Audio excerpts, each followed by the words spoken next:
Voilà, donc nous sommes le 31 mars. Je m'appelle Eric, je suis de Strasbourg. Ça fait 25 ans que j'habite à Hong Kong ici. Et Hong Kong, c'est donc une ancienne colonie britannique, mais c'est une ville de 7 millions d'habitants. 95% de Chinois, bien sûr. Et avec une densité de presque 7000 personnes au kilomètre carré.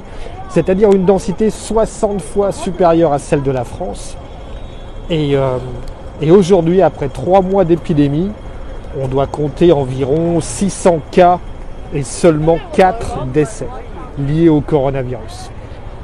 La grosse différence par rapport aux chiffres auxquels on assiste aujourd'hui, et c'est dramatique en Europe, aux États-Unis, c'est que ici, comme vous le voyez, 100% des personnes portent le masque.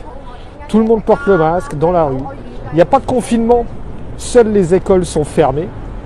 Mais par contre, les magasins sont ouverts, les restaurants sont ouverts, le shopping, les centres commerciaux sont ouverts. Et comme on le voit, c'est une activité quasiment normale, sauf avec le fait que tout le monde porte le masque.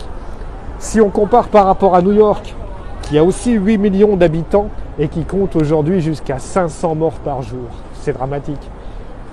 Le port du masque ici fait toute la différence.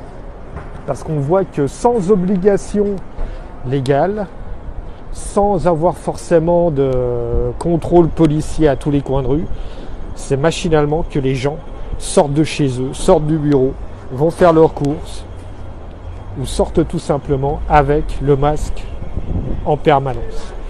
L'Alsace, qui n'a qu'à 1 800 000 habitants, soit une population de 220 habitants au kilomètre carré, ce qui encore une fois est quasiment 40 fois inférieur à la densité que l'on a ici. On compte aujourd'hui presque 500 morts à la fin du mois de mars.